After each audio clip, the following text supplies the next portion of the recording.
And I decided to do a little fun project for the year 2025. They're long chapters. And there's just one scene in here that I just found so funny. So my thoughts so far, we'll see. A little bit bored. It just seems a little weird. It broke my heart.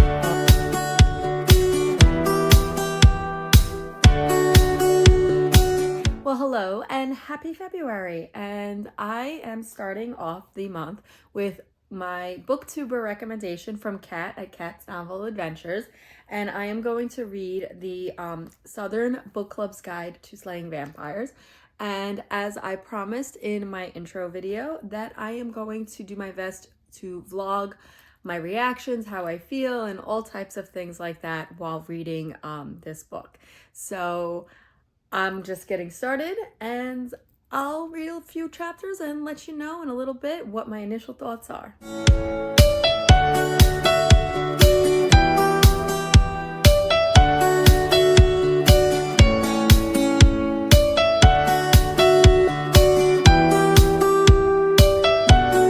Alright, so I read the first two chapters and I don't know if it's just because it's an ebook, but they're long chapters.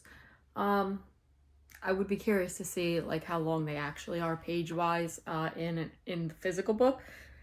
But anyway, so the only thing that's really happened is they formed the book club about the true crime. So it starts off with this book club that is ran by this friend that's all about like historical stuff, and like they were reading books supposedly like about the modern Western world, and it turned out to be a mess. So a group of the women from that book club kind of created their own little not book club where they started reading all about true crime stuff. So that was really cool and I really enjoyed that.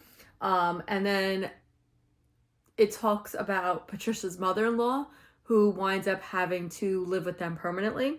And there's just one scene in here that I just found so funny. I don't know why I found it funny. I mean, it is funny, but they call in somebody to help Patricia take care of her mother-in-law because, as I said in the description, her husband is a doctor, so he's away all the time, and you know, she has to take care of the two teenage kids, and now her mother-in-law. So Mrs. Green is a caretaker. And they have this back and forth introducing her to Miss Mary, the mother-in-law. And she's like, well, why can't that one, talking about Patricia, take care of me? And she says, because you're working her last nerve. And if that one doesn't get a break, she's liable to throw you off the roof. Miss Mary thought about it for a minute and then said, no one's pushing me off any roof. And I don't know why, I just found that like hysterical. And then Miss Green just like goes right back at her and says, well, keep acting like that and I might help her. So like, I love that banter right away. So I kind of hope we see a little bit more of that, even though I know that the reason is because Miss Mary is obviously suffering from dementia or something. But it was just funny. So my thoughts so far, we'll see. I'm not somebody that likes to read about like family dynamics. Even though this takes place in the 90s, you know, like contemporary, like literary fiction, stuff like that just isn't my thing. But this is a guide to slaying vampires somehow. So I'm assuming that it's going to pick up. And I mean, we'll see. So far, I'm enjoying it. Like I said, I'm only 2 chapters in though, because it is a little bit long of the chapter. So like, I think so I'm already like on page 71, but again, you know how it is with like ebooks, the page numbers aren't the same as the physical book. So we'll see.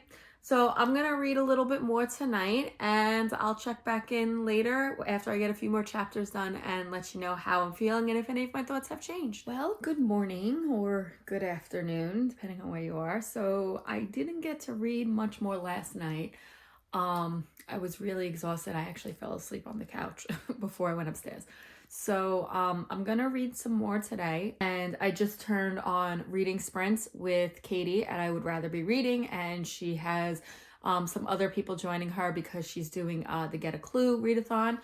I'm not participating in that because I am being very selective this year with the readathons and the reading challenges that I do, because last year I got so overwhelmed. So for the month of February, I'm sticking to one, and that is the Folklore February, and then my Comfy Cozy Book Club. And that is it for this month, because I already have quite a few books on my list to read. So I am just going to pick up that. And I might switch to the unofficial buddy read that we're doing in the Comfy Cozy Book Club, which is Dim Sum of All Fears, because that's just a quick cozy mystery, and I was finally able to get a copy of that from my library on my e-reader. So I'm going to be switching back and forth between those two things right now.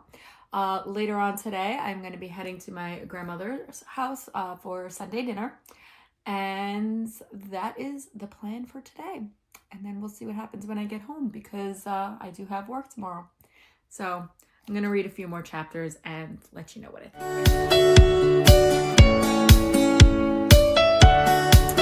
All right, so I'm about 9 chapters in.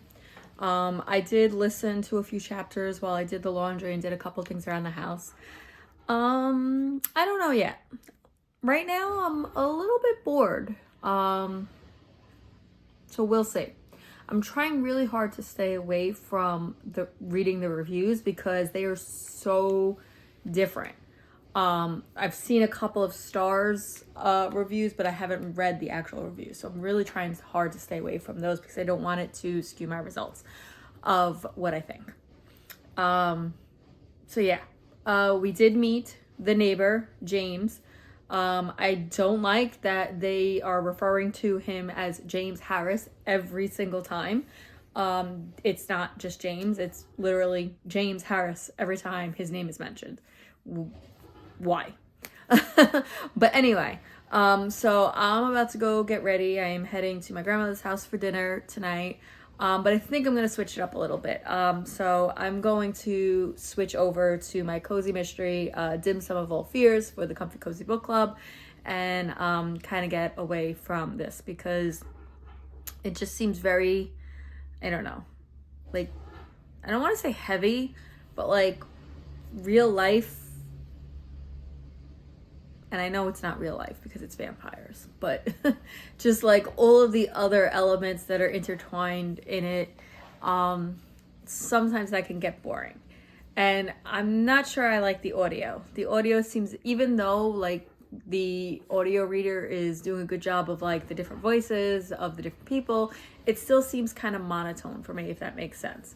It's a little boring. So I think I'm going to continue when I read this book in reading with my eyes instead of listening. And then for right now, I'm just going to switch to Dim Sum of All Fears. And we'll see what happens when I get home tonight. Well, hello. It's been about a week since I picked up the Booktuber recommendation from Kat. So I'm reading, in case you forgot, A Southern Book Club's Guide to Slaying Vampires. So I just picked it up yesterday again after a week. I took a little break to read a cozy mystery, which was a buddy read in the Comfy Cozy Book Club that I am part of. And I don't know, I'm about halfway through the book and I feel like a whole lot of nothing and yet a whole lot of something is going on. I know that the whole summary on the back of the book talks about that kids are going missing in the town. It just seems a little weird the way he's gone about writing about the situation with the vampires and things like that. I don't know. I just find it a little weird, the link between the vampires and the children, right? Or, you know, if there's a link, or if all of this is just the imagination of the Southern Book Club that they're going through. So I don't know. There's some weird things. It takes place in the 90s, but I feel like there's a lot of stuff that should be taking place in like the 50s. Like already knowing going into this that there's a lot of like misogyny in the book. I think that's like part of the point. Like I don't think the author is doing it in a way that is making it like he's on board with the misogyny. I think like the whole point of it is to show how Patricia is being not being paid attention to because she's a woman, but like, I don't know. I mean, I was a kid in the 90s and I wasn't born in the South. I don't know what the situation in the South was during the 90s in terms of like, the housewife. Yes, there were a lot of gender role differences than there are today. I do know that, but I just feel like it's a little too strong. Again, I don't know if that's just because that's not what I'm used to growing up with, but it's a little off-putting. There's a situation where like the husbands come in and like almost berate the girls, the women. They treat them like girls, but like the women, their wives, the mother of their children, I think one of them says in like one of the lines. And it's almost like berating them and treating them like children for something that they're trying to figure out. And it's just like, I don't know how much I like that. But I do have to say, like, there's a lot going on in the book. It is making me think. So I don't know. I am still going to continue with it. Because I'm not at the point where I'm like, yeah, I can't take this anymore. The situations with the children is a little off-putting. I know that it could be worse in terms of like the graphicness of the descriptions, but who knows? We still have 50% of the book left. So we'll see what happens with that. And yeah. So I'm going to actually listen to a little bit on audio because I am going to do my nails. So I have these short almond shape and they have little heart outlines and like sparkles on them for Valentine's Day. So I'm going to pop on the audio and listen to some more while I do my nails. Okay, well, excuse the fact that I am now in my bed because I have relocated. And it's been a few hours since I last came on here and told you what my plans were. So I did my nails. So we got these pretty nails. I don't know if you can see the like faint outline of the hearts on them. But anyway, I listened to a few more chapters of the Southern Book Club's Guide to Slaying Vampires. And like it got very weird. I still can't like get on board with how the women are being treated. Like there's this whole scene with the husbands that just like made me cringe. Again, I'm like, all right, I get it. Like it's the 90s. We still have a lot of this like typical housewife like rhetoric. But then there was a scene that like it broke my heart for Patricia because like even her own friends were mean to her. And that made me so upset. Like this poor woman. But like we have a little bit of a time jump in the book. So we'll see what happens. And I think I'm starting to get a little bit more into it. Again, I don't know if it's just the style of the book. The fact that like it's taking place in the 90s. I don't know if that would be considered like historical fiction type. I don't know what the category would be because technically it's a horror fantasy. But anyway, so like I really don't typically read stuff like that, so it's definitely new to kind of look at not only the timeline, but maybe just the writing. I don't know. So we'll see what happens. And yeah, I don't know. I don't want to give away spoilers, but like I have so many thoughts. And I can't give away the spoilers. But anyway, so we'll see. I'm gonna take a break for tonight from reading anymore, and I'm gonna switch over to my folklore February book, A Fate Inked in Blood, and get a few chapters of that. I'm currently streaming reading sprints with Lindsay and Sarah. So Lindsay's Little Library and Sarah's Nightstand. So I'm going to just relax and read for the rest of the night and see how far I get in this book. Okay, good morning. It is Monday. I am exhausted, about ready to go work out. So I finished the Southern Book Club's Guide to Slaying Vampires last night. I'm not sure where I'm gonna land on this. I felt like a lot of the middle was boring.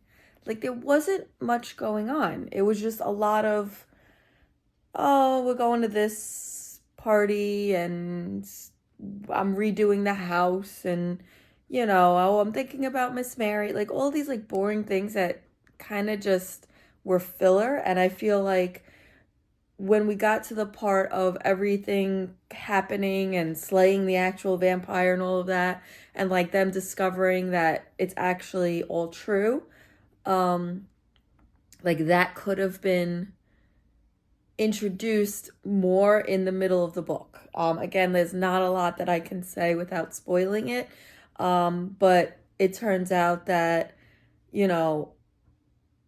like in the synopsis, this is all in the synopsis, but children are going missing, and it has something to do with their new neighbor.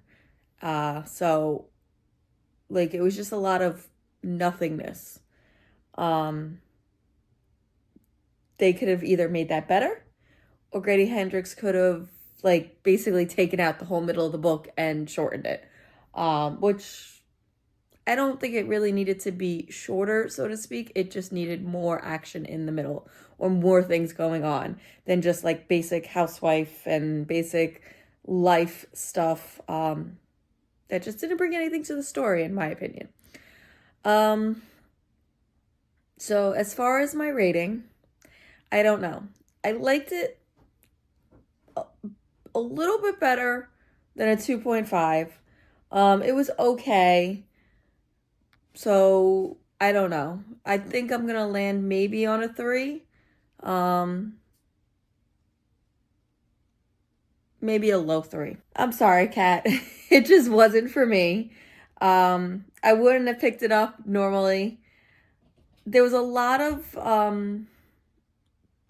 check your content warnings. I'm just gonna say that. There's a lot of stuff in there that irked me. Especially the way they brought the children into the situation. I don't know. It didn't sit right with me. The way they used the children in this story and surrounded the whole vampire attacks around that. And if anybody picks up the book, you'll see what I mean. Again, I don't want to give too much away, and I don't really want to say too much to make anybody here uncomfortable. But there's a lot. There's a lot that they say, and I know there's worse out there. Like, I'm sure. But for me, it was just too much, unnecessary. They could have done everything that they did, and still done it without being so vile with the children, so to speak. So yeah, I don't know. So I'm settling somewhere between 2.5 and a 3. I don't know, maybe like a 2.75. It just wasn't for me. So that's where I'm standing on my first Booktuber recommendation. So, Kat, I'm sorry. I don't know if it's just this book. Maybe I'll pick something up by Grady Hendrix again in the future. I do hear that he is, a lot like this in his other books, so we'll see. But yeah, that is the end of my very first Booktuber recommendation. So I'm about to go work out and get ready for work. And yeah, I'll check back in a little bit later this month to let you know what my March pick will be and who I have chosen to help me out with my Booktuber recommendation for March. Well, that's all I have for now. Bye.